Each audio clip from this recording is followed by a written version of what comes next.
Everyone, আসসালামু আলাইকুম। তো এখন বাজে হচ্ছে সকাল 6টা 16। সকাল সকাল ঘুম থেকে ওঠা খুবই কষ্টকর, তারপরেও ঘুম থেকে ওঠা লাগতেছে, কারণ হচ্ছে আজকে পরপর দুইটি ইভেন্ট। কষ্ট হলেও আর কি করা, সকাল সকাল ঘুম থেকে উঠে আমার ব্যাগপত্র গুছিয়ে বাসার নিচে চলে আসলাম আমার বাইকটি বাহির করার জন্য। কারণ আজকে হচ্ছে আমি সকালে যাচ্ছি হচ্ছে একটি ডকুমেন্টারি শ্যুট করার জন্য, এবং তারপরে আমাকে যেতে হবে রাজশাহী কলেজে হচ্ছে একটি র্যাগ ডে প্রোগ্রামের জন্য। ডকুমেন্টারি শ্যুটের লোকেশনে আমাকে পৌঁছাতে হবে সকাল 7টার মধ্যে। খুব দ্রুত আমি শিহাবের বাসার সামনে চলে যাচ্ছি শিহাবকে পিক করার জন্য। শিহাবকে নিয়ে আমি সেই লোকেশনে যাব। সেজন্য আজকের ওয়েদারটা অনেক সুন্দর, মেঘলা আবহাওয়া। কিন্তু মেঘলা আবহাওয়া হয়েও কি লাভ, রাজশাহীতে কয়েকদিন যাবৎ প্রচন্ড পরিমাণে গরম পড়তেছে। সরি, আজকে লেট হয়ে গেল। প্রোগ্রাম কোথায়? তোমাকে নাকি পচায়, আজকে পচাবো না। আচ্ছা, দেখছি। মেঘলা আবহাওয়ায় আমি এবং শিহাব রওনা দিলাম লোকেশনের উদ্দেশ্যে। 9 থেকে 10 মিনিট আমরা বাইক রাইড করার পরে চলে আসলাম অবশেষে লোকেশনে। এখানে একটি প্রজেক্টের কাজ চলতেছে। এখানে আমাদেরকে ড্রোনে ফুল ফুটেজটা এবং ছবি কিছু নিতে হবে। ক্লায়েন্টের সাথে কথা বলে আমি ড্রোনটি সেট আপ করে সাথে সাথে ফ্লাই দিয়ে দিলাম, কারণ আমার হাতে বেশি সময় নেই। সেজন্য আমি সব ফুটেজগুলো এখানে কভার করা শুরু করে দিলাম।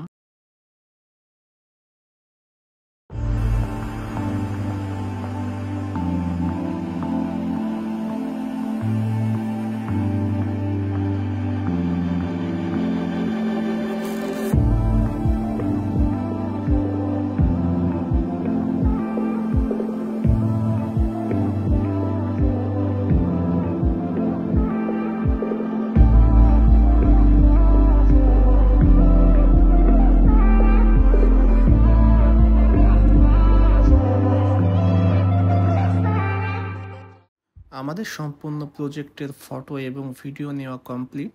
তো এখান থেকে এখন আমরা সরাসরি রওনা দিলাম হচ্ছে রাজশাহী কলেজের উদ্দেশ্যে, কারণ আমাদেরকে সেখানে সকাল 8:30টার মধ্যে উপস্থিত হতে হবে। চলে আসলাম আমরা রাজশাহী কলেজের সামনে। এখন এখানে আমার বাইকটি গ্যারেজ করে এখন সরাসরি চলে যাব হচ্ছে অডিটোরিয়ামে, কারণ প্রোগ্রামটি আমাদের অডিটোরিয়ামে আগে শুরু হওয়ার কথা। সেজন্য আমরা অডিটোরিয়ামে চলে যাচ্ছি। অডিটোরিয়ামে আসার পরে তো দেখি অডিটোরিয়াম একদমই ফাঁকা, এখনো কেউ আসেনি। আমাদেরকে 8:30টাতে বলেছিল লোকেশনে আসতে হবে, কিন্তু আমরা ঠিক সময় আসার পরেও দেখি তেমন কেউ আসেনি এখনো। কিছুক্ষণ অপেক্ষা করার পরে অবশেষে ভাইয়ারা চলে এসেছে, এবং তাদের সাথে আমরা কথাবার্তা বলে আমাদের যাবতীয় সেট আপগুলো আমরা সেট আপ করা শুরু করে দিই, কারণ আমাদের হচ্ছে কাজটা এখন শুরু করতে হবে। তো একে একে আমাদের সিনেমাটোগ্রাফার ভাইয়া সমস্ত ফুটেজ নেওয়া শুরু করে দিল। এখানে গেটের এন্ট্রি থেকে শুরু করে প্রশাসনিক ভবন এবং যাবতীয় ডেকোরেশন এবং বিভিন্ন ভবনের ফুটেজ নেওয়া শুরু করে দিল আমাদের সিনেমাটোগ্রাফার ভাইয়া। আজকে মূলত আমি ফটোগ্রাফি করব, এবং সিনেমাটোগ্রাফির জন্য আরো 2জন আমার সাথে আছে। মূলত আজকের প্রোগ্রামটি রাজশাহী কলেজের মাস্টার্সের বড় আপু এবং ভাইয়াদের বিদায় অনুষ্ঠানের প্রোগ্রাম। আমরা তাদের ক্লাসরুমে কিছু ফুটেজ নেওয়ার পরে এবার আমরা বাহির হলাম হচ্ছে র্যালির জন্য। তো এখানে চলে এসেছি আমরা প্রশাসনিক ভবনের সামনে। এখানে র্যালি কমপ্লিট করে আমাদের এবার এন্ট্রি হচ্ছে কলেজ অডিটোরিয়ামে। এখানে সবার কিছু গ্রুপ ফটো আমি নিয়ে নিচ্ছিলাম, এবং তারপরে আবার অডিটোরিয়ামের জন্য চলে গেলাম ভিতরে। অডিটোরিয়ামের ভিতরে আসার পরে সবাই নিজ নিজ জায়গাতে বসে পড়েছে। আজকের আবহাওয়াটা এত পরিমাণের গরম যে বাইরে 1 ঘন্টা থাকতে গিয়ে আমি একদম ঘেমে গোসল হয়ে গেছি, আমার শার্ট একদম ভিজে গেছে। ইতিমধ্যে প্রোগ্রাম শুরু হয়ে গেছে, এবং একে একে স্টুডেন্ট এবং টিচারদের বক্তব্য শুরু হয়ে গেছে। এবং টিচারদের বক্তব্য শেষে এখন শুরু হয়ে গেল সাংস্কৃতিক প্রোগ্রাম, এবং সবাই একে একে নিজস্ব ডান্স এবং তাদের নিজস্ব গলায় গান সবাই সবার পারফরমেন্স হিসেবে শেয়ার করছে।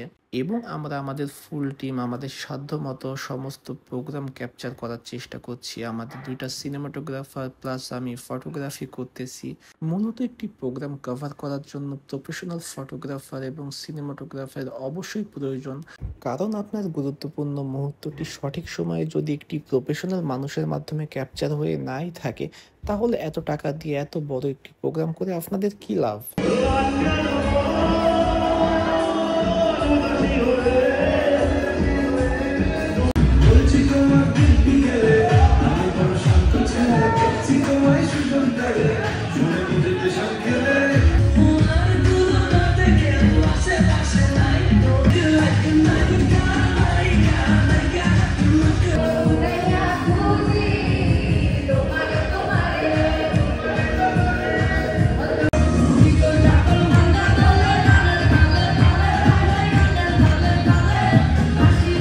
অবশেষে সাংস্কৃতিক প্রোগ্রাম শেষ করে সমস্ত বিদায়ী ছাত্র এবং ছাত্রী এবং টিচারদের নিয়ে একটি গ্রুপ ফটো হলো এখানে, এবং তারপরে সবাই মিলে একটু নাচানাচি শুরু করলো এখানে এবং সবাই হই হুল্লোড় এবং নিজের মতো সবাই আনন্দ শুরু করলো।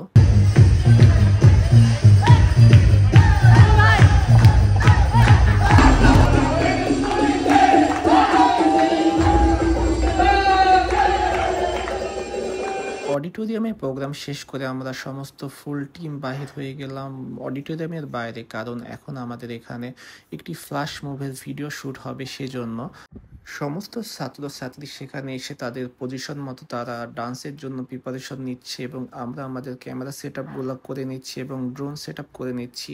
ইতিমধ্যে আকাশের দিকে তাকিয়ে দেখি পশ্চিম দিক থেকে প্রচণ্ড পরিমাণে কালির মতো মেঘ উঠে এসেছে, কারণ দিনে সারাদিন প্রচণ্ড পরিমাণে গরম ছিল। তারপরে আমরা ড্রোন ফ্লাই দিই এবং কাজ শুরু করে দিই আমাদের, কিন্তু কাজ করতে করতেই হঠাৎ তীব্র বাতাস এবং মেঘ এবং ঝড় শুরু হয়ে গেল ইতিমধ্যে। ঝড় আসা দেখে ইতিমধ্যে আমাদের ড্রোনটি নামিয়ে আমরা প্যাক আপ করে ফেলি এবং আমরা ক্যামেরাতে ফুটেজ নেওয়া শুরু করি, কারণ এই ঝড়ের ড্রোন কখনোই ফ্লাই করা সম্ভব না। তো আমরা ক্যামেরায় ক্যাপচার করছি আর এদিকে তো তীব্র বাতাস বয়েই চলেছে। বাতাস হতে হতে ইতিমধ্যেই প্রচণ্ড পরিমাণে বৃষ্টি শুরু হয়ে গেল। রহমতের বৃষ্টির কারণে যে তীব্র গরমটি সারাদিন ছিল সেই গরমটি এখন কেটে গেছে এবং আমরা ওয়েট করছি বৃষ্টি থামার জন্য, কারণ ফ্ল্যাশ মুভের ভিডিওটি এখনো আমাদের কমপ্লিট হয়নি।